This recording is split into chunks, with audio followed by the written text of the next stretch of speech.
Buenas tardes a todos, a todas ustedes. Primero que nada, agradecer a este círculo de reflexión que tiene lugar en este Parque del Cartero por permitirme la presentación de este libro de la editorial Ocean Sur, que tiene como título Estudiando la contrainsurgencia de Estados Unidos, manuales, mentalidades y uso de la antropología. Como todo libro, este tiene una historia particular. Es un libro elaborado a lo largo de ya algunos años y primero fue un folleto que publicó el Ministerio de Cultura de la República Bolivariana de Venezuela y que durante un viaje que hice allí para la presentación de ese folleto me permitieron ir a una gran cantidad de lugares como estos círculos de reflexión. Esto es este folleto inicial que fue la primera edición. Esta que se presenta el día de hoy es la segunda edición. Se presentó en los barrios de la ciudad de Caracas ante públicos con un gran entusiasmo por su revolución, la revolución bolivariana. Todavía vivía el presidente Chávez, el comandante Chávez, y pues tuvo una gran acogida porque Venezuela es un blanco precisamente de una campaña sistemática y permanente, y compartir con los compañeros y compañeras de la República Bolivariana de Venezuela fue una muy buena experiencia.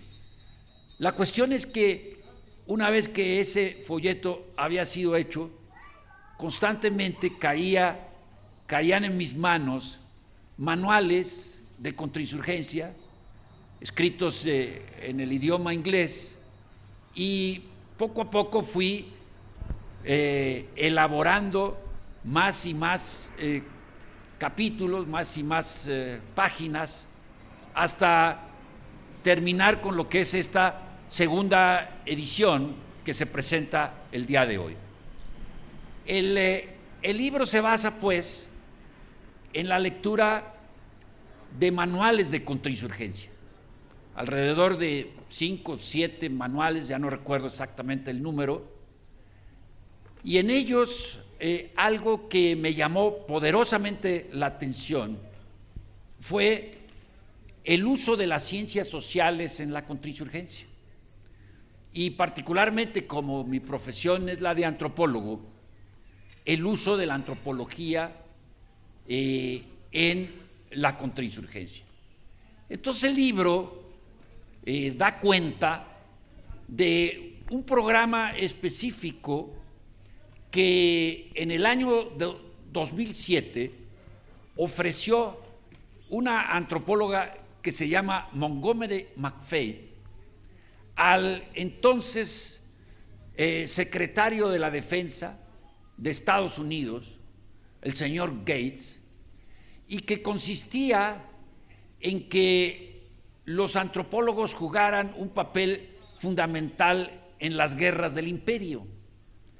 La antropóloga esta McFadden sostiene que la antropología podía ser tan poderosa como la artillería, decía ella, y de que si los militares aprendieran acerca de las diferencias culturales de los países a invadir o a combatir en el terreno de la contrainsurgencia, la guerra de Estados Unidos, de la llamada guerra contra el terrorismo, iba a ser mucho más eficiente y, según ella, iba a ahorrar vidas.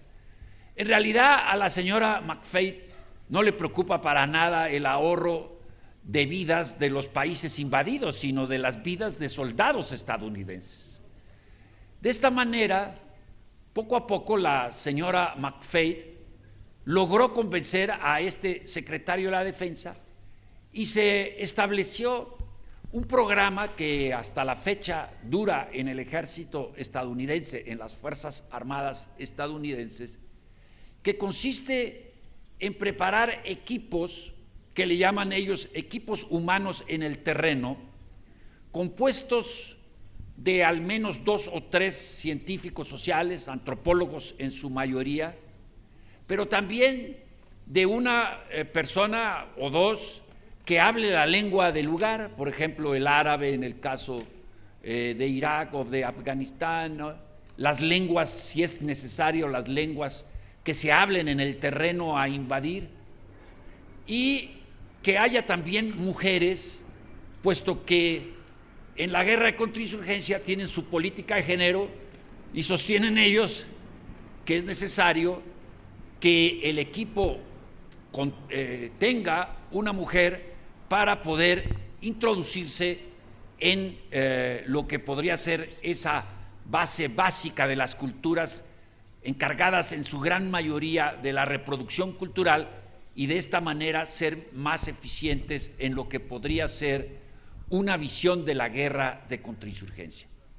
De esta forma, durante los años que duró la ocupación de invasión de Irak, que se inició en el año 2003, operaron en cada una de las brigadas de combate de los Estados Unidos estos equipos humanos en el terreno.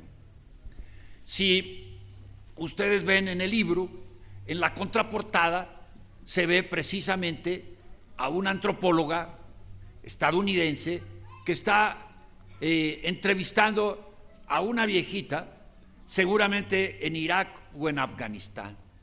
Y ellos, estos antropólogos, portan el uniforme de las tropas de ocupación, andan armados, ellos dicen con armas defensivas, cuando cualquier arma es defensiva y ofensiva, y son custodiados por soldados, eso sí, fuertemente armados, y se instalan dentro de las bases militares de Estados Unidos, generalmente en las zonas destinadas a quienes trabajan en la inteligencia.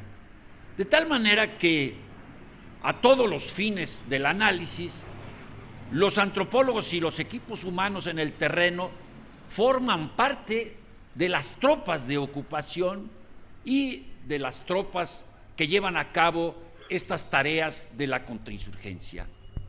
En la primera parte del libro trato de darle un marco de referencia conceptual a lo que es la contrainsurgencia actualmente, y tomo como fecha inicial de un cambio en la política de los Estados Unidos lo que sería el ataque a las Torres Gemelas en Nueva York, al Pentágono en Washington, y todo lo que fue el 11 de septiembre, a partir de lo cual el grupo dominante estadounidense en ese entonces, encabezado por Bush, puso en práctica las ideas de los grupos más conservadores de los Estados Unidos, la gran mayoría de ellos ligados a la estructura, al complejo militar industrial,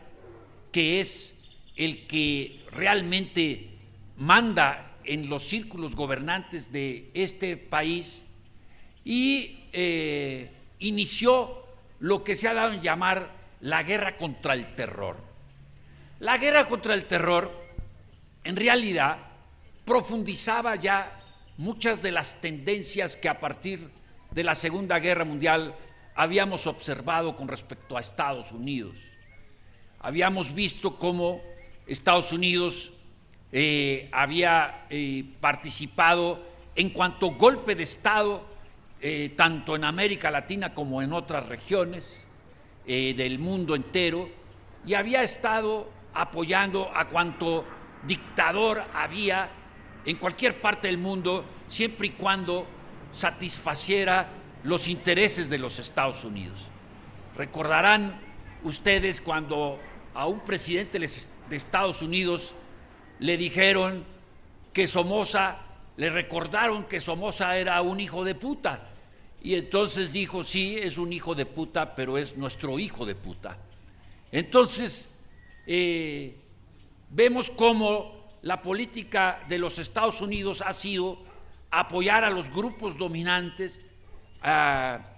Sabemos del apoyo prácticamente de la organización del golpe de Estado en Chile contra el presidente constitucional Salvador Allende, el golpe de Estado en Guatemala contra el presidente constitucional Arbenz. Conocemos de las ocupaciones en la República Dominicana, de la guerra contra la Revolución Cubana.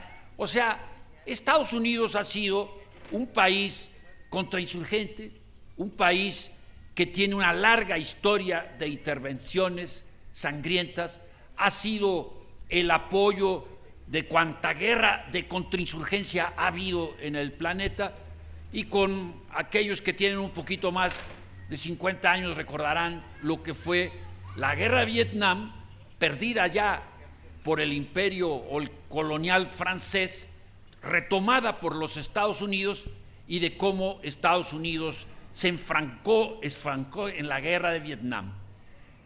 Lo que ocurre después del 11 de septiembre sigue esta política, solo que a partir del subterfugio de la guerra contra el terror.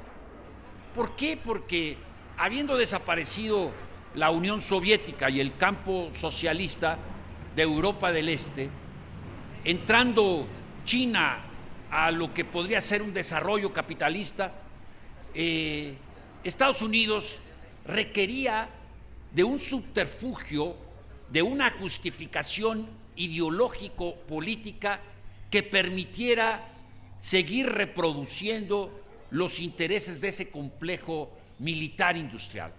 Esto es, requería de lo que se ha dado en llamar la guerra infinita o la guerra permanente. Habiendo desaparecido el campo del socialismo, es decir, del comunismo, para los fines de los militares, era muy importante construir un enemigo, y ese enemigo era el terrorismo. Yo sostengo en este libro de que si uno se pone a estudiar lo que es el terrorismo, se enfatiza lo que son las organizaciones que tienen una capacidad de alcances muy limitados. Por ejemplo, en el caso de Al-Qaeda, que fue una organización sostenida por los Estados Unidos para atacar a la Unión Soviética en la ocupación de Afganistán, que fue creación de la Agencia Central de Inteligencia, nosotros nos damos cuenta cómo en realidad los grupos terroristas que atacan, si así fue en el 2003, el territorio de los Estados Unidos, habían sido grupos organizados por los propios servicios de inteligencia estadounidenses.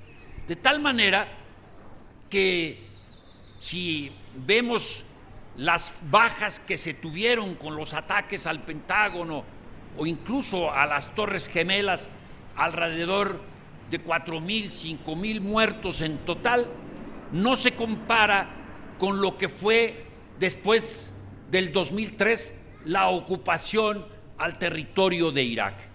En Irak se calcula, incluso por organizaciones de los propios estadounidenses, que los muertos llegan a casi 1,5 millones de muertos iraquíes, 4,5 millones de desplazados fuera del territorio de Irak. Hay cerca de 5 millones de huérfanos de la guerra en Irak. Hay 8 millones que viven exclusivamente de la ayuda internacional, y Irak fue absolutamente destruido en toda su infraestructura.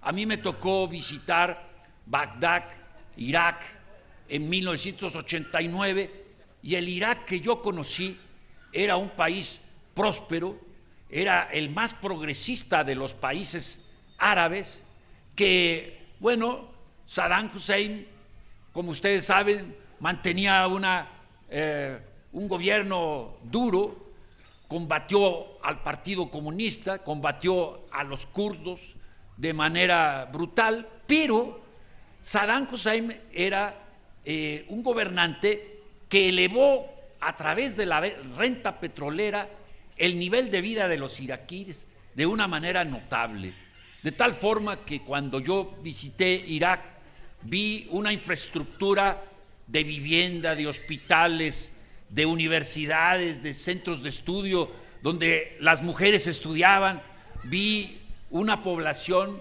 que apoyaba al régimen iraquí. Es decir, por ejemplo, vi en Basora una manifestación de más de 500,000 de personas, y creo que el PRI jamás hubiera organizado una manifestación con ese entusiasmo, de fotografías de Saddam, etcétera. Les confieso que cuando yo llegué a México hice un artículo criticando precisamente esos dos elementos muy debatibles de la política de Saddam Hussein, que fue el tratamiento de los comunistas en Irak y de los kurdos, pero también al mismo tiempo me di cuenta del desarrollo que había adquirido Irak en una gran cantidad de factores como vivienda, salud y educación. Ese Irak desapareció con la ocupación estadounidense. Tenemos una destrucción total del patrimonio cultural. Ustedes saben que Irak es la cuna de la civilización mesopotámica. Es decir, yo, por ejemplo, me tocó visitar Babilonia. Todos los museos fueron absolutamente saqueados. En Irak han sistemáticamente asesinado a una intelectualidad que actualmente se encuentra en un éxodo completo. Pero, eso sí, compañeros, compañeras, el Ministerio del Petróleo no fue tocado, pero ni con una bala. O sea, las tropas estadounidenses tomaron el Ministerio del Petróleo y pudieron ver los archivos completamente limpios y ordenados, porque el objetivo de esa guerra era, además de la ocupación geoestratégica de un país como Irak, el petróleo, detrás el petróleo.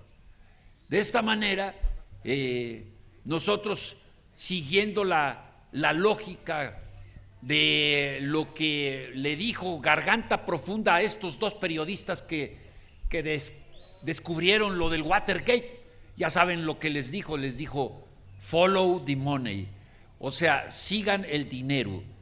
En este caso, follow the oil, y había que seguir la ruta del petróleo para darnos cuenta del porqué de la campaña contra Venezuela, del porqué de la guerra de Irak y su ocupación, y del porqué de la ocupación misma de nuestro país a través de interpuestas estrategias que después vamos nosotros a mencionar. Pero el caso es que estos ataques terroristas mencionan lo que cometieron un grupo, digamos, tomando en cuenta, aceptando que pudiera ser así, que fue Al-Qaeda el que atacó. Murieron estas personas, pero no toman en cuenta nunca, cuando se trata de tipificar el delito de terrorismo, lo que yo llamo en este libro el terrorismo global de Estado. Es decir, lo que vivió el pueblo chileno durante la dictadura de Pinochet fue un terrorismo de Estado.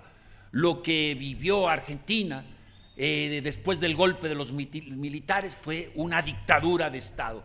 Y cuando se habla de terrorismo, nosotros tomamos en cuenta lo que significa el término y el concepto, pero ampliamos a lo que sería la definición de terrorismo de pequeños grupos de la izquierda o de la derecha extrema para causar terror en las poblaciones, y en esa tipificación del delito de terrorismo nunca se incorpora la tipificación de terrorismo de Estado.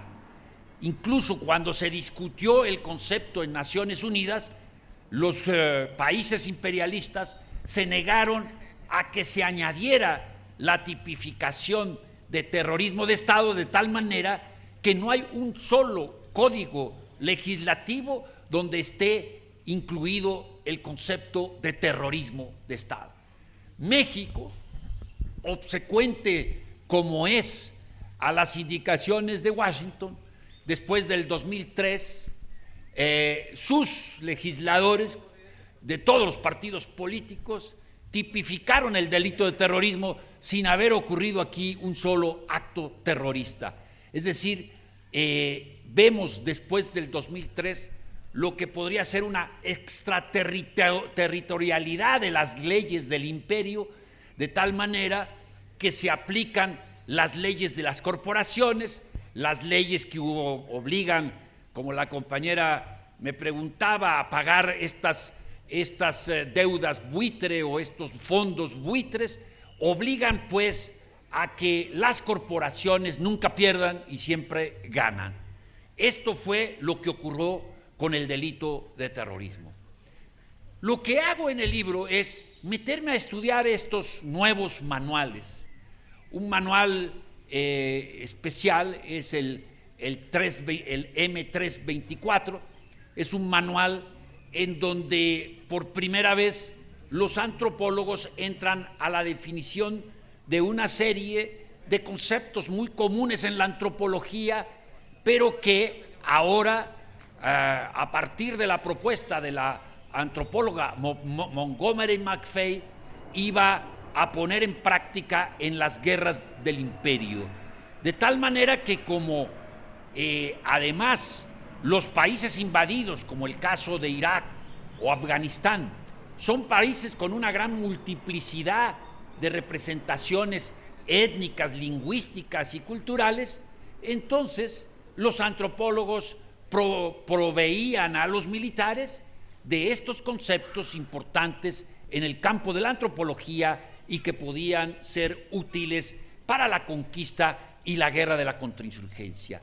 Estos, por ejemplo, antropólogos estudiaban las diferencias idiomáticas, las diferencias culturales, las formas, digamos, de organización de grupos transfronterizos, digamos, cómo determinados grupos étnicos forman parte de la territorialidad de Afganistán y de Pakistán, cómo neutralizar, por ejemplo, a los grupos que ayudan detrás de la frontera, que son los grupos del apoyo estratégico o logístico de los insurgentes. Es decir, todos estos mecanismos propios de lo que podría ser la teoría de las redes, la teoría de los parentescos, las teorías alrededor de la antropología, que pudieran ser útiles para los militares en el terreno, y de esta manera la antropología podía ser lo que ya aquí dije, tan mortífera como la artillería. De esta forma, nosotros vemos en cada una de las brigadas de combate en Irak y en Afganistán la presencia de estos equipos humanos en el terreno de científicos sociales.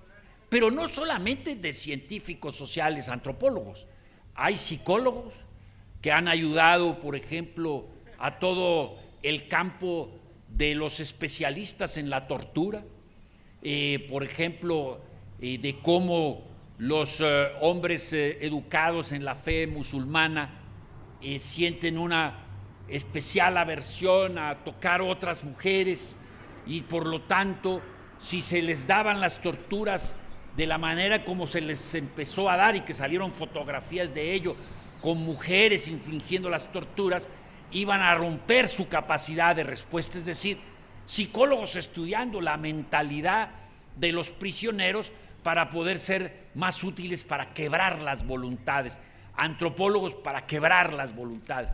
Pero también, y esto se menciona en el libro, el papel de los geógrafos. He estado yo escribiendo en el periódico La Jornada cómo los geógrafos han estudiado, están recibiendo fondos millonarios en el 2013, en el 2014.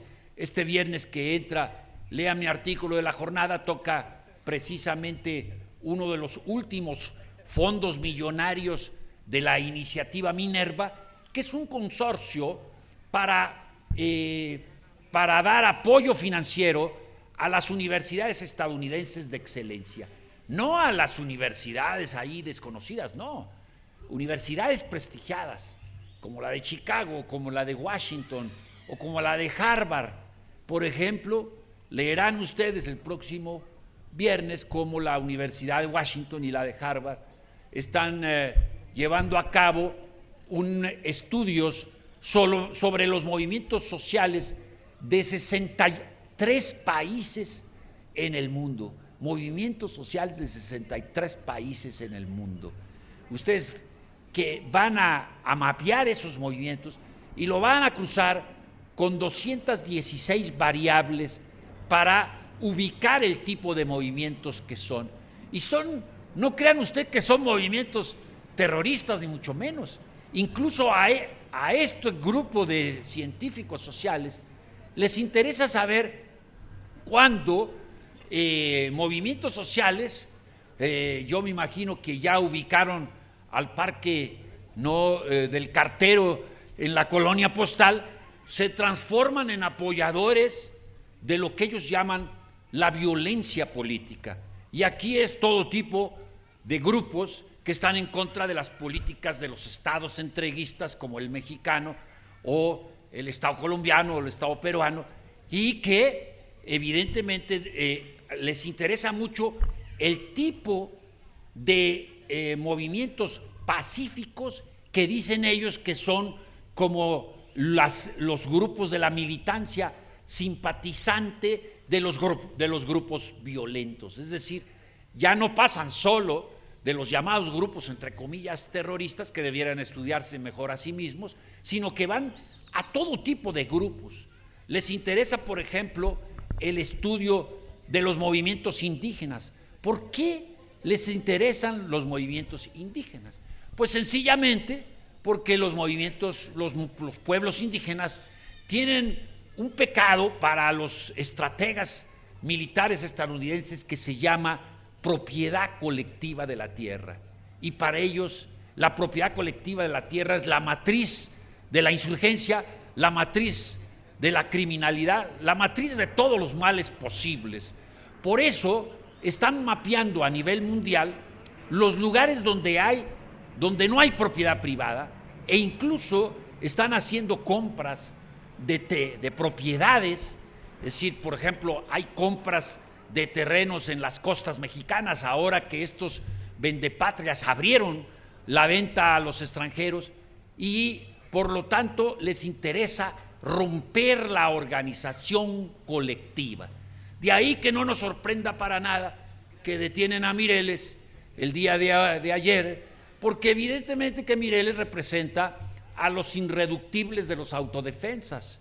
Pero si los autodefensas le hacen daño al Estado mexicano, los domesticaron, los convirtieron en policías rurales que nos recuerdan el porfirismo, y claro, ahora estos policías rurales se vuelven en delatores de sus excompañeros.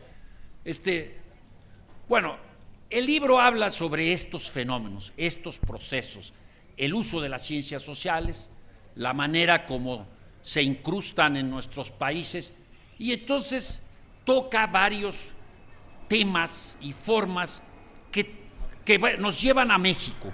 De hecho, el último de los trabajos presentados aquí, Lo que mal comienza, mal termina, toca una de las maneras de lo que nosotros llamamos la ocupación integral de nuestros países. Una de las formas más directas y violentas es la guerra neocolonial, la guerra, por ejemplo, Irak-Afganistán. Ahí hay una ocupación de tropas extranjeras de territorios y nombramiento de gobiernos peleles que llaman ellos naciones huéspedes, que invita a los Estados Unidos. A Irak nadie los invitó, que yo sepa, y había un gobierno reconocido por la ONU, que era el gobierno de Saddam Hussein. En este caso se da una ocupación directa, pero hay otras formas de ocupar países, y una de ellas es que la guerra contra el terrorismo se acompaña de lo que han dado en llamar la guerra contra el narcotráfico.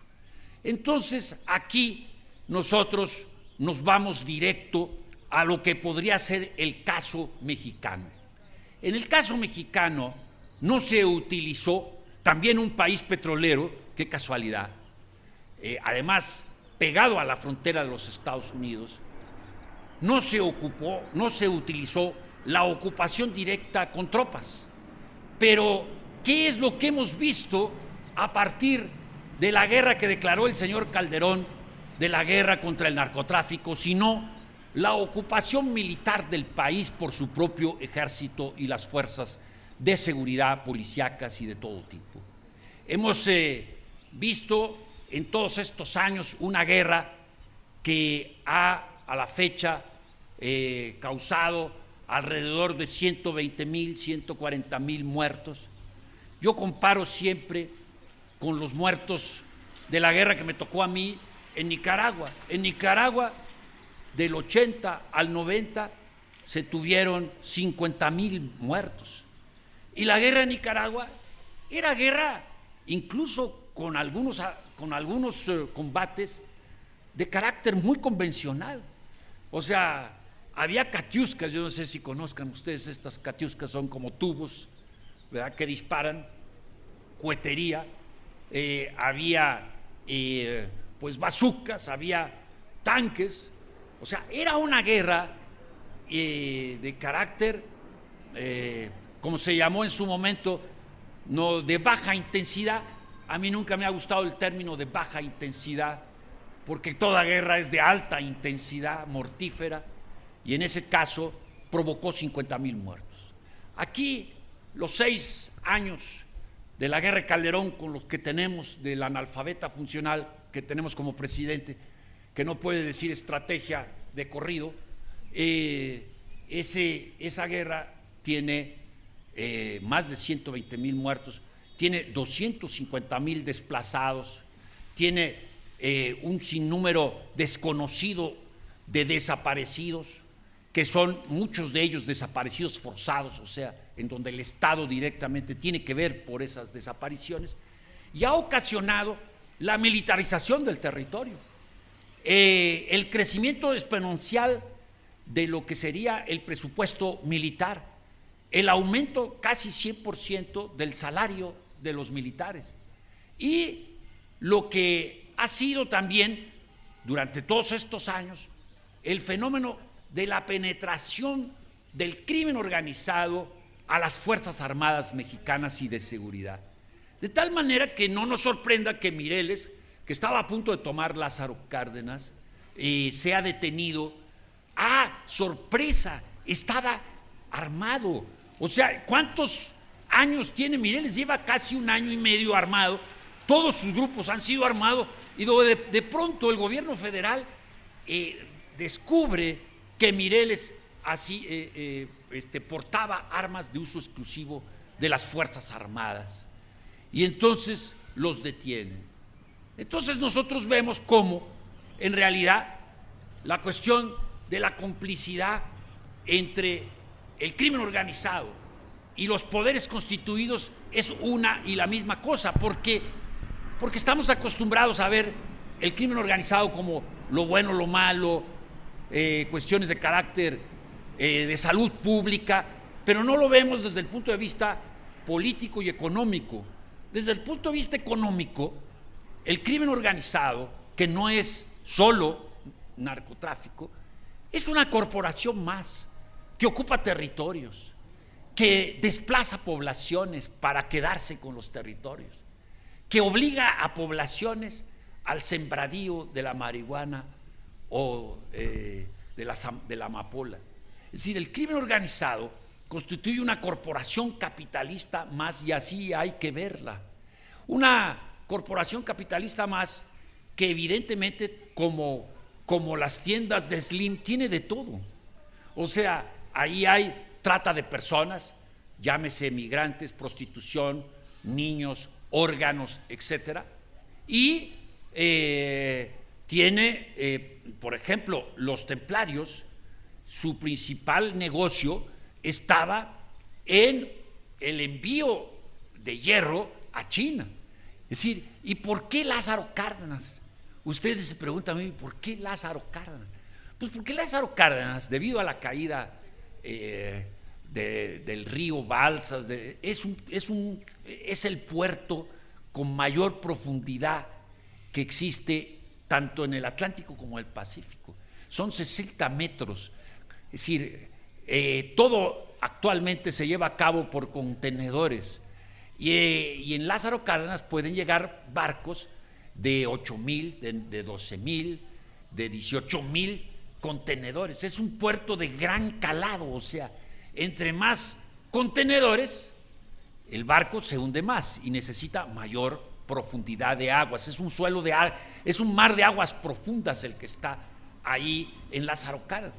Pero no solamente es importante desde ese punto de vista de las características del puerto, sino que mientras Fox nos vendió la idea de el plan Puebla-Panamá, ellos de manera calladita hacían lo que se llama la ruta Kansas-Shanghái, que pasa por Ciudad Juárez.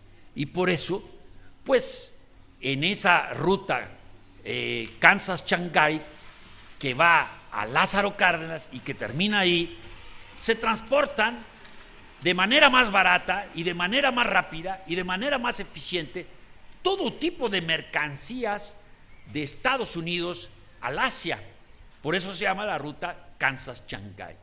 Pero de China también viene pues lo que usan los narcos para el tratamiento de los nuevos productos sintéticos. O sea, es una vía de ida y de vuelta. ¿Y qué tenemos? Pues tenemos una ruta que debe de ser una ruta controlada contra cualquier tipo de explosión social o movimientos sociales, y qué mejor manera de poner una guerra contra el narcotráfico que permite la ocupación tanto de lo que podría ser el crimen organizado, que están siempre del lado de las corporaciones. Por eso las mineras emplean al crimen organizado para el desplazamiento de gente. Por eso el gobierno utiliza al crimen organizado como grupos paramilitares. Y si surge resistencias armadas contra el crimen organizado, hay que domesticarlas para que se corrompan como se corrompieron todos los demás.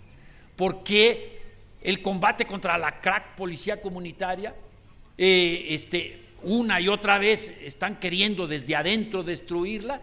Compraron a una parte, a estos hermanos Bruno y Plácido, a esta gente Eliseo que está atacando desde dentro, pues porque son grupos que bajaron en un 90% al crimen organizado. O sea, son grupos eficaces. ¿Cuál podría ser la mejor defensa para una colonia como esta? Pues la organización vecinal. La organización de los vecinos para el control de lo que hizo Cherán cuando sus bosques estaban siendo destruidos, consumidos por el crimen organizado. Las mujeres salieron de la cocina al fogón, a las fogatas en la calle, y así comenzó Cherán a tomar las riendas de su propio destino. O sea, una democracia horizontal, una democracia desde abajo, y policías que no son corrompibles porque son los vecinos mismos, el propio pueblo. Ese no le pueden corromper. Ese es las rondas campesinas, son las rondas indígenas. Por eso el combate contra este tipo de organizaciones que desde abajo pretenden controlar al crimen organizado. Esa guerra lleva 10 años. ¿Ustedes creen que ha disminuido el potencial de fuego o el consumo o la distribución? Si pensaron ustedes ingenuamente que el Chapo era el jefe de todo eso. No. Miren, cuando Estados Unidos estaba en la Segunda Guerra, requería morfina, requería heroína, requería para la enfermería.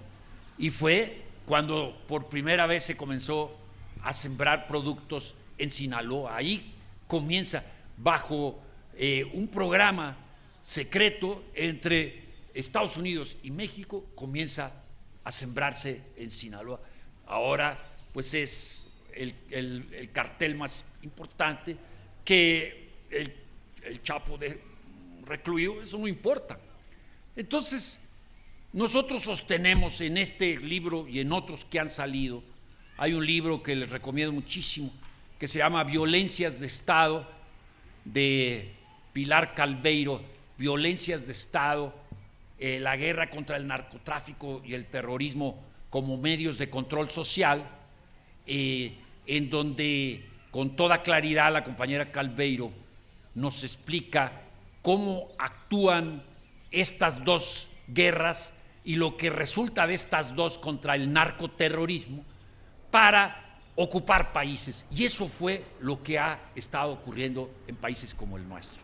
Es decir, los gobiernos de traición nacional, que es un término que yo utilizo de Carlos Marx cuando hace el estudio de la Comuna de París, y que tipifica al gobierno de Thiers, que pacta con los prusianos para destruir a la Comuna, para fusilar a los comuneros.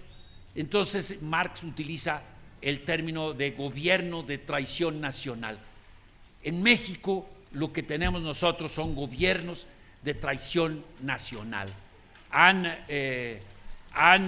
tomado al país como un botín, están entregando los territorios, están entregando los recursos naturales, no solo el petróleo ni la electricidad. Han entregado, por ejemplo, 1/3 del territorio nacional son concesiones mineras, la gran mayoría de ellas, el 70%, mineras canadienses.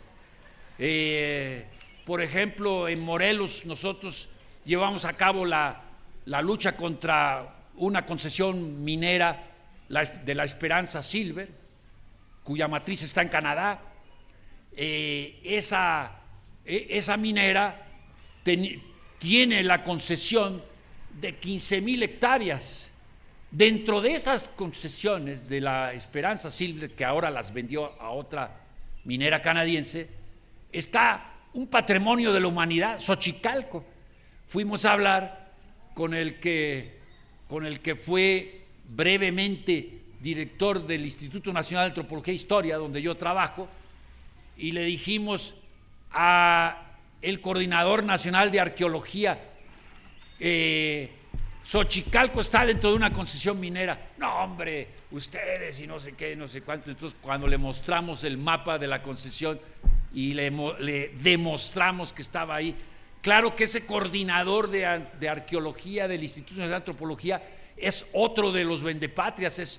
Toda esa gente trabaja para las mineras y da los permisos necesarios para que ocurra la exploración y la explotación minera. Querían abrir una mina a 3 kilómetros del centro de Cuernavaca. Ustedes saben lo que eso significa. Una mina a 2 kilómetros de Xochicalco, que tiene unas cuevas de lajas, y que cuando iban a empezar las explosiones diarias que hay en las minas iba a destruir Xochicalco, patrimonio de la humanidad. Todo eso la Secretaría de Economía no lo había visto. ¿Cuántas concesiones dan y cómo las dan? Una oficina cualquiera da concesiones a quien quiera que venga del extranjero. Es la venta del agua a la Coca-Cola, es la venta de los recursos de nuestros pueblos indígenas, como la farmacopea, a las farmacéuticas estadounidenses ubicadas donde yo estudié, que es Salt Lake City, Utah. Es la venta de los saberes de milenarios de la farmacopea indígena, que ahora nos venden en unos pomitos muy bonitos de una farmacéutica ubicada en Salt Lake City, Utah, Estados Unidos. Es el robo de nuestros territorios, es el robo de nuestros recursos, es el robo de nuestros saberes, y esto lo hacen estos gobiernos de la traición nacional encabezados por el Peña Nieto o por el Calderón, que debían de ser llevados a tribunales internacionales como criminales de guerra.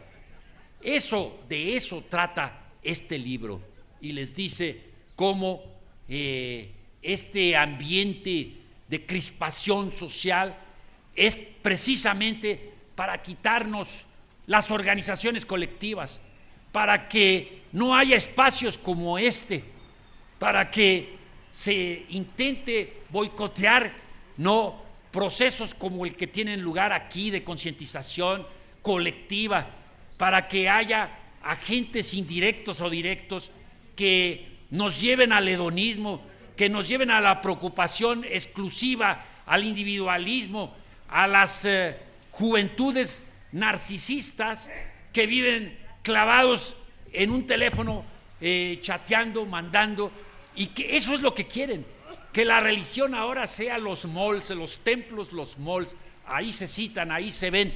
Y claro, una juventud drogada, una juventud con adicciones, una juventud de halcones, de sicarios, trabajando por 5,000, 7,000 pesos a la semana. Es una juventud que no va a protestar por lo que ocurre y va a apoyar a estos gobiernos de traición nacional. Es donde la cuestión de la droga adquiere un carácter político. Por eso los zapatistas prohibieron el alcohol en sus territorios o el tránsito de cualquier tipo de droga. Por eso ellos detienen a los polleros, por eso detienen a la gente que está contrabandeando en su territorio, porque son gobiernos que mandan obedeciendo y que por lo tanto saben muy bien el daño que se le ocasiona a la juventud. De esta forma, aquí nosotros sostenemos la hipótesis que el narcotráfico es un gran negocio que beneficia ¿a quién? Es decir, el crimen organizado, pongamos lo que significa exclusivamente la venta de drogas, 1% se queda para los productores, 1%. Se calcula que aproximadamente un 29% se queda en todo lo que podría ser desde el sicario menor hasta el capo que vive en esas casas neoclásicas. Yo le digo el art narco, ¿no? Porque son inconfundibles, cualquiera puede decir, yo no sé cómo el CISEN no puede reconocer dónde vivía, pues nomás hay que ver estas casas art narco, ¿no? De columnas dióricas con techos grecorromanos, con una mezcla de todo. Pues ahí está, ahí vive un narco. Es casi como que tienen una fotografía. Soy narco y qué. Bueno, entonces, 29%, 30% se queda en los países de tránsito o de producción, como es el caso mexicano. Cruzando la frontera se queda el 70% de las ganancias. ¿Y a dónde van a parar esas ganancias? A los grandes bancos estadounidenses.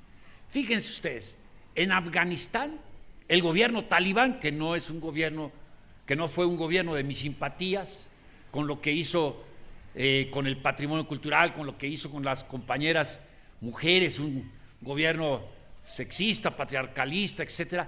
Pero ustedes saben, es un dato que pueden ustedes comprobarlo.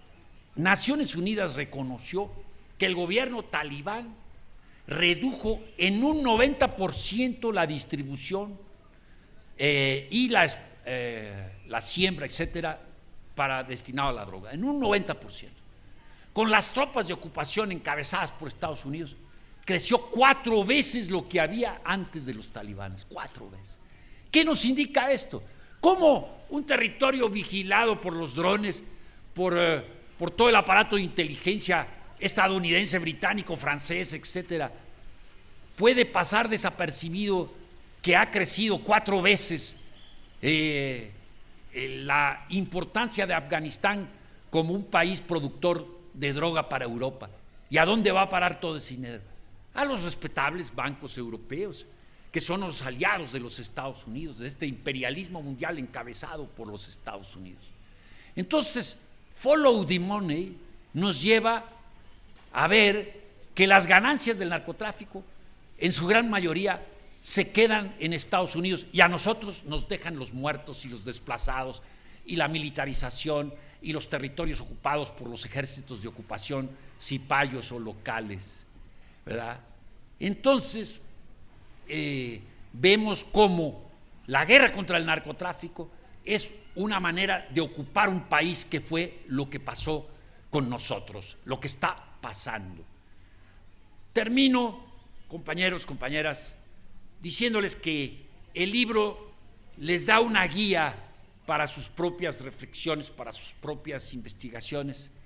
Es un libro que toca todos estos temas que yo he tocado, que trata de manera sucinta algunas, de manera más profunda otras, pero yo le recomiendo la lectura porque estamos acostumbrados casi siempre a pensar en términos muy parroquiales, a pensar solo dentro de un círculo y no nos damos cuenta de que somos parte de otros círculos concéntricos mucho mayores que el nuestro.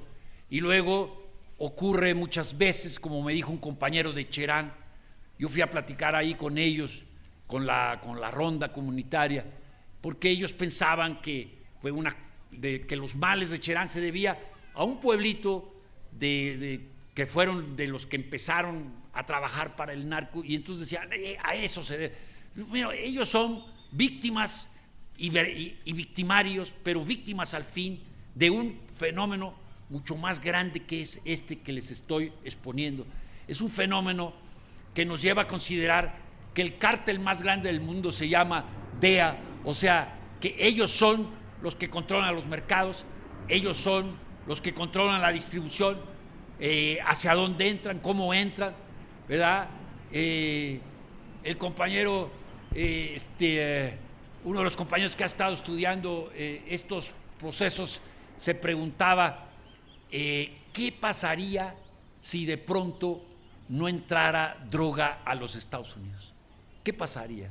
Ustedes seguramente hay algún médico, todo conoce el caso de la adicción, ¿sí? Lo que provoca la adicción, ¿sí? Que de pronto los millones de estadounidenses de todos los estratos sociales que de pronto no tuvieran las dosis que requieren diariamente, ¿qué sucedería? Evidentemente que hay un flujo permitido de la droga, que hay un flujo bien distribuido, y entonces de pronto pues dicen, ya Chicago, demasiada heroína, demasiada esto, vamos a dar un golpe al narcotráfico. Y es todo calculado, ellos mantienen el control de esto, es algo, no es una teoría de la conspiración, es una forma, cómo explicar desde el punto de vista marxista el trabajo de una corporación transnacional, como Kmart, por ejemplo, que monopoliza, digamos, es la empresa de mayor número de trabajadores en el mundo, monopoliza todo el mercado del alimento, monopoliza, es decir, y entonces ellos fijan precios, ellos establecen cuánto vale la papa, cuánto vale, porque controlan el alimento en el mundo entero. Creo que, y voy a terminar con esto, no nos dejemos apabullar por el proceso y el fenómeno.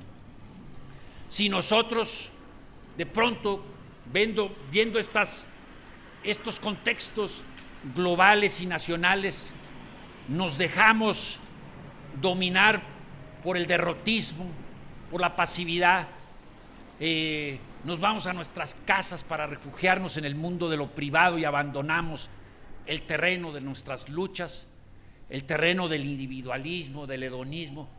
Si nosotros permitimos que desaparezca de nuestros lenguajes la utopía, la esperanza, la colectividad, las formas de organización horizontales y democráticas, estamos siendo derrotados por nuestros enemigos. Nuestros enemigos son poderosos, tienen los medios muy, muy poderosos para poder luchar contra nosotros, pero como lo demuestra Cuba, como lo demuestra Vietnam, como lo demuestran los pueblos indios, son derrotables. No todas las cosas salen como ellos quieren que salgan. Irak, por ejemplo, ahora están inventando de que es un ejército de fundamentalistas. Yo me pregunto si así es, si es un ejército de fundamentalistas. Las noticias que yo tengo de Irak, que he mantenido contacto con compañeros de la solidaridad con el pueblo de Irak, es que es otra cosa muy distinta. Es decir, que hay una rebelión popular que tiene importante representación de los grupos, ciertamente, de lo que podría ser el islamismo más radical, pero que ahí, en esta insurrección que se está dando, que ya tomó Mosul, que ya tomó muchas poblaciones, hay elementos patrióticos de lo que fue el ejército de Irak, de lo que fue el partido Baas, que era el partido gobernante en la época de Saddam.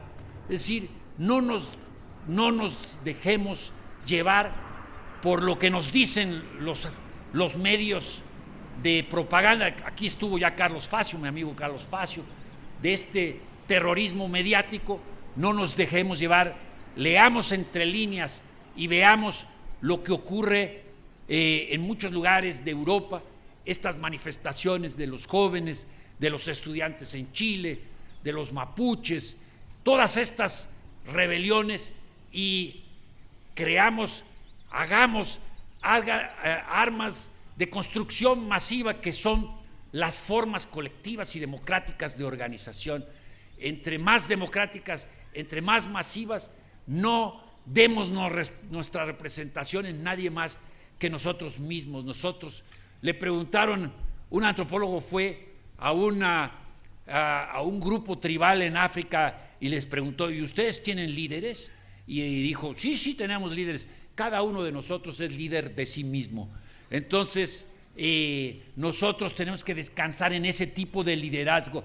Es decir, hay la tendencia que puede ser comprobada de lo que nosotros llamamos las democracias tuteladas por el capitalismo, en donde la gente que incluso creó organizaciones de izquierda que yo llamo institucionalizada, se vendieron por un plato de lentejas y actualmente son más papistas que el Papa. Firman pactos por México y hacen un desaguisado en las cámaras, y de manera simplemente simbólica o emblemática dicen que están contra el gobierno de Peña Nieto, y hasta le recogen los folders cuando se cae, como ujieres de ese mercachifle que tenemos como presidente. Entonces, no perdamos la brújula y adelante, compañeros y compañeras. Gracias. Doctor, buenos días. Muchas gracias. Yo no sé si usted fue el que escribió que no hubo Guerra Fría. No escribí. ¿No? Entonces estoy confundido del autor. Y esto del Pacto por México es para desgraciar a México. Pregunta sería: ¿cómo llevar a estos tipos que están definitivamente traición a la patria a tribunales internacionales? ¿Sí? El caso de aquí de Xochicalco, esa hermosa pirámide, ¿cómo podríamos echar atrás todo esto del paso de servidumbre? Porque es eso lo que están aplicando en la pirámide. Y su opinión, la señora esta francesa del Fondo Monetario Internacional que vino a México, que es parte de la destructuración de México, precisamente porque pues vienes a cimentar, a fundamentar el préstamo que le dieron por $70 mil millones a Calderón, y que no es gratis, ¿no? Yo siempre he tenido la teoría de que a México lo quieren dividir en 3 países. Afortunadamente usted estuvo aquí en las mesas de negociación, en el ZLN, y yo he tenido siempre mucha confusión en relación al papel de Marcos, porque cuando debió haber apoyado a la izquierda no lo apoyó y se hizo para atrás, y como el señor Marcos nace ahí no nace en Tamaulipas, pero quiero decir, su movimiento fue auspiciado por un tal Araujo y relacionado con la familia Salinas de Gortari, y que Salinas de Gortari representa al poder anglosajón. Entonces me brincan muchas dudas sobre él, no sobre el movimiento, no sobre los indígenas, y no lo que están haciendo actualmente en cooperativas, etcétera, no es eso. Y la otra es que si nos podía usted ampliar un poco más el tema de los rebeldes aquí en Irak, porque México va para allá.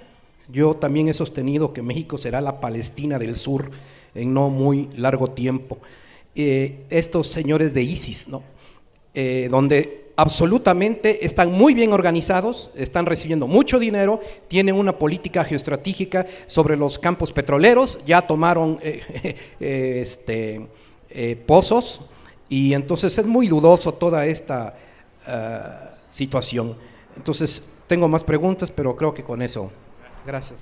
Sí, buenas tardes. En primer lugar, agradecer y reconocernos a nosotros el que tengamos a un ponente con tanta valía y con tanta preparación. Eso es para nosotros muy reconfortante. Se lo agradecemos. Le agradecemos la generosidad de venir a este tipo de espacios que provocan las molestias naturales del lugar, pero se lo agradecemos de verdad. Es claro que existe, como usted lo dice, un grupo de psicólogos, antropólogos y ahora geógrafos, que es lo que más me brinca.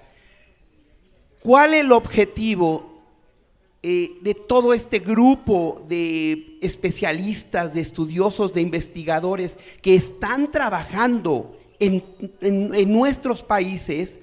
¿Cuál es el objetivo y a quién obedecen? ¿Quién es realmente el jefe? Porque usted nos dice que la DEA es el cartel más grande del mundo, pero ¿quién es el jefe de la DEA? ¿Quién realmente controla todo esto? La otra pregunta, la organización comunal y comunitaria que ya se está dando en el México de abajo y que nosotros, de la cual nosotros hemos tenido noticias aquí, porque aquí han venido, aquí hemos sabido de Cherán, de Ostula, todo el movimiento michoacano, mismo Chiapas, en Puebla. Hay lugares en donde ya se está dando este tipo de organización comunal y comunitaria. ¿Cómo lo debemos cuidar? ¿Cuál es el papel de nosotros para cuidar y fortalecer ese tipo de organizaciones que una de las primeras medidas que toman en sus comunidades, recuérdenlo, es no entra más un partido político aquí, porque los partidos políticos se han encargado de dividirnos, porque están partidos y nosotros lo que queremos es comunidad, comunitario. Serían los dos temas. Me uno a ver si hubiera tiempo de que nos ampliara un poquito lo del movimiento zapatista, porque esa duda también la tengo yo, la falta de definición en momentos de coyuntura histórica muy importantes para el país, en donde se ha visto un poquito duditativo. Buenas tardes. Dos preguntas nada más. La primera, en su libro usted propone algún antídoto ante todo ese panorama que nos ha descrito, y si no existe en su libro, ¿cree usted que la corriente que ha tomado en Sudamérica podría expandirse a nivel mundial para transformar así la sociedad?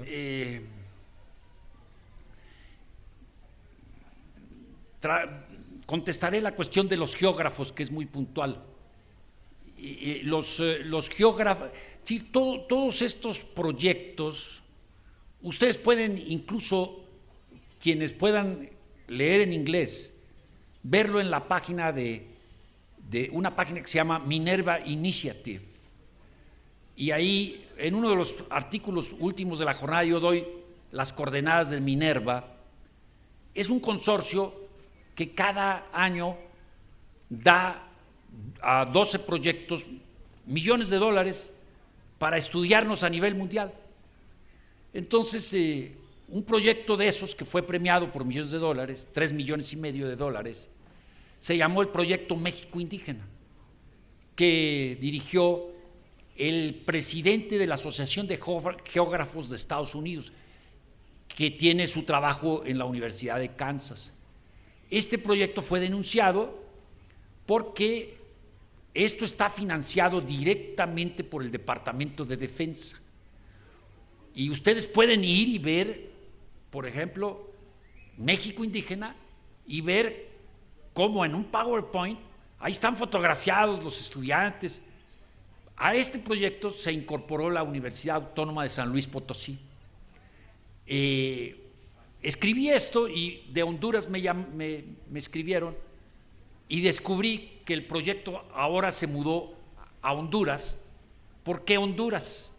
Pues porque después del golpe de Estado hay 12 bases estadounidenses en Honduras y hay una de las bases, varias de las bases, es una de las bases de inteligencia satelital más importante que hay en Centroamérica. Entonces Honduras, nuevamente, después del golpe de Estado, es como el portaaviones que fue en la época de los 80.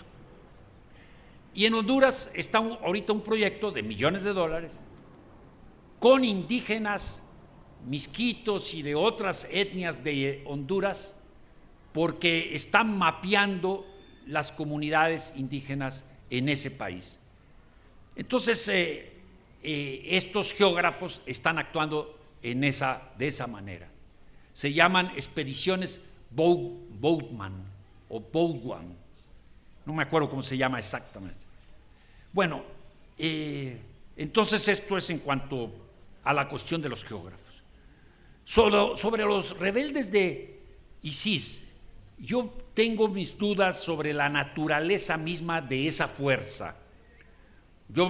Pueden ustedes meterse a la página de Rebelión, es una página que se debe de leer diario, ¿no?, para tener toda la información internacional más importante, y ahí hay entrevistas con gente del ISIS, directamente con gente del ISIS.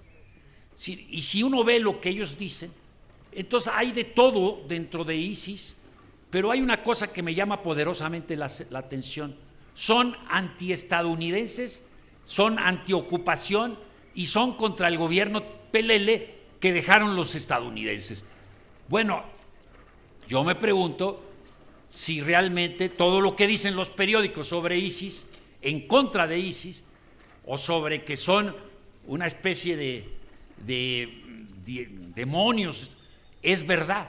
Entonces ahí cuando uno tiene que leer de manera muy detallada la letra chiquita y ir hacia fuentes. Yo sigo siendo parte del acompañamiento del EZLN, nunca he dejado de serlo. Soy egresado del primer curso de la escuelita zapatista. Es un tema que se ha comprendido mal por quienes apoyaron en el 2006 a Andrés Manuel López Obrador. Ese movimiento no tiene nada que ver con Salinas, ni nada que ver con fuerzas oscuras de nada.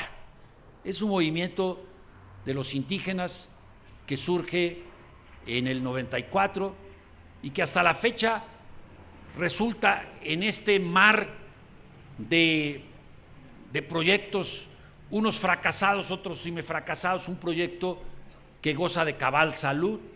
Yo pude comprobar en Chiapas cómo se gobierna en estos municipios, en estas regiones autónomas.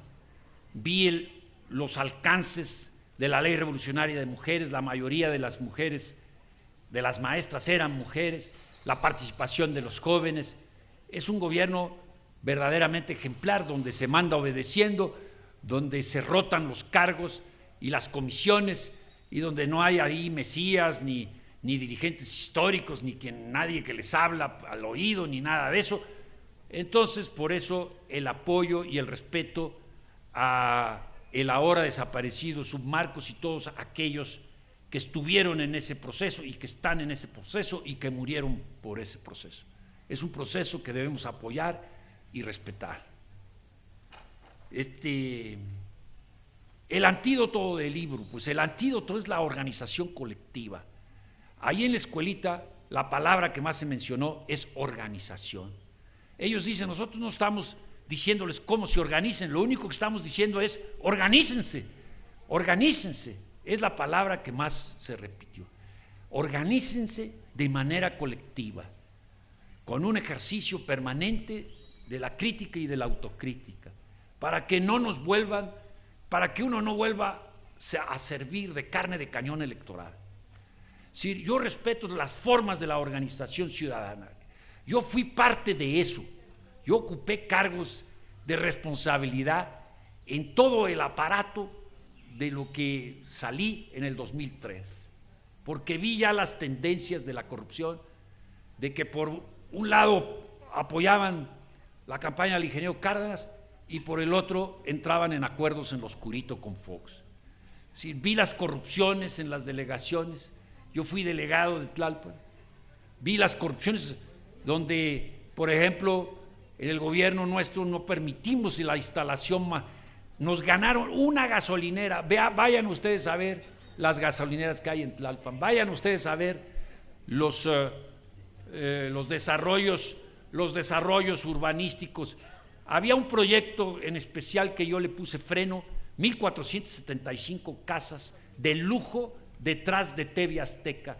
Yo lo mandé a freír espárragos a ese proyecto, como hoteles y de todo.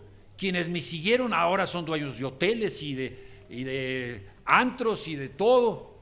Es decir, no hablo de IMAS porque IMAS es otra cosa, pero es otra situación muy distinta, pero los otros que me siguieron, de pronto, un enriquecimiento inexplicable, dueños de casas de 5 millones, de 7 millones, de 8 millones, y dicen usted con el salario que se tenía, ¿cómo es posible que esas gentes se corrompieran? Entonces, creo que la cuestión de la traición a la patria, yo he venido sosteniendo la idea de que se configura el delito de la traición a la patria, no solo por la cuestión del petróleo, porque Andrés Manuel estableció una denuncia, pero no se socializó la configuración del delito hacia otras cuestiones que a mí me parecen tan importantes, como es, por ejemplo, la presencia de organismos de inteligencia extranjeros en el país, incluso ubicados en un edificio cercano a la embajada estadounidense en Reforma. Esto configura traición a la patria, como la presencia de la compañía Berit, que funciona en la colonia Guerrero y que en mi columna, en su época ya por el 2007, yo le dije: responda usted, señor procurador, a uno de los tantos procuradores generales de la República. Nunca respondieron, pero ustedes saben que todas nuestras comunicaciones, todos nuestros teléfonos están siendo intervenidos, aunque estén apagados, siempre funcionan. Si ustedes tienen una reunión discreta de cualquier tipo, ¿verdad? Los teléfonos tienen que estar como a unos 30 metros de distancia, porque todos funcionan como micrófonos. ¿Y cuál es la compañía que asesora a estos gobiernos entreguistas? La Berit, es una compañía Berit. Y ustedes saben que la Berit ganó la licitación, pero no saben ustedes dónde apareció la licitación para que la Berit nos monitoreara las llamadas móviles, fijas, redes, etcétera. ¿Dónde creen ustedes que apareció? En la página del gobierno de los Estados Unidos. Ahí apareció. Esto lo denunció un colega del Universal. Yo lo retomé en la jornada. Nunca respondió el procurador. O sea, en otras palabras, un gobierno extranjero licita el monitoreo para las escuchas de los teléfonos y de todas las formas de comunicación con los que nos monitorean. Cuando uno mencionó eso, denunció eso, decían: no, pues es que tú tienes delirio de persecución, etcétera. Entonces, y luego aparece Snowden, y claro, como es un joven, ¿no? Entonces, sí. Nosotros denunciamos hace como 15 años el programa Ashelon. Yo no sé si alguno de ustedes oyó del programa Ashelon. Ashelon es un gran establecimiento de inteligencia satelital localizado en Inglaterra, que monitoreaba todas las llamadas transoceánicas en el mundo, ¿verdad? Bueno, en esa época nos llamaron que debíamos ir a la clínica San Rafael porque teníamos complejos de persecución. Y ahora se descubre que Achelón se quedó corto, que pueden monitorear millones de llamadas de todo tipo de aparatos y que todos nuestros correos están siendo monitoreados, que tienen ubicados. ¿Cómo creen ustedes que funcionan los drones? Pues por los GPS. O sea, nos tienen monitoreados de dónde estamos, qué estamos hablando y qué estamos haciendo. Y entonces el dron, pues longitud, no latitud, y órale, ahí va el dron contra, aquí en el libro habla de lo que ellos llaman cazar, matar. No, vean ustedes lo que dice el manual sobre lo que es cazar, matar, léanlo, para que vean cómo cuando uno denuncia estas cosas está uno inventando películas. No está uno inventando películas, son cuestiones que están funcionando día y noche. Ellos trabajan 365 días del año, ¿verdad? 24 horas en lo que es el mantenimiento del orden capitalista. Miren, la cuestión de lo que yo llamo la partidocracia, la pregunta que yo siempre me hago no es que hay vías que están agotadas o no, porque las vías nunca pueden estar agotadas para el cambio social. De pronto, por ejemplo, en Venezuela se rompió el monopolio que tenían, ¿no? La socialdemocracia, etcétera, y entró un movimiento como el de Chávez, ¿verdad? En Bolivia entró un movimiento como el MAS de Evo Morales. En el Ecuador, el Movimiento Ciudadano. Yo no digo que esté agotada la vía electoral. Lo que yo digo es que tal como están establecidas las leyes, los tribunales electorales, el apoyo económico de los partidos, la manera como se organizan los partidos de la izquierda, tarde o temprano esos partidos caen en lo que yo llamo la izquierda institucionalizada. México cambió de ser un régimen de partidos de Estado a ser un régimen de partidos de Estado. ¿Por qué?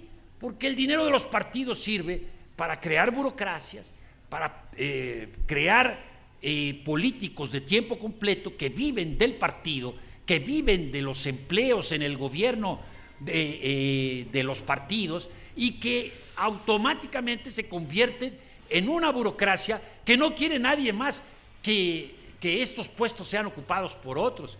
Entonces, pues la pregunta básica es: ¿quién va a ser el diputado? ¿Quién va a ser el senador? ¿Quién va a estar en la lista? Y entonces todo aquello del cambio, de la democracia, entonces pasa a un segundo término. Por eso es que, harto, cansado de todo eso, yo renuncié en el 2003. Miren, yo me tengo que lamentablemente ir. Creo que necesitamos reconocernos unos a los otros, respetarnos unos a los otros. Yo encantado de cualquier movimiento ciudadano, siempre y cuando tenga una visión crítica de lo que ha venido aconteciendo, de la manera en cómo coartan el voto ciudadano, de la manera como lo controlan en su matriz, en su nacimiento, de la manera. Entonces tenemos que ir por una ruptura.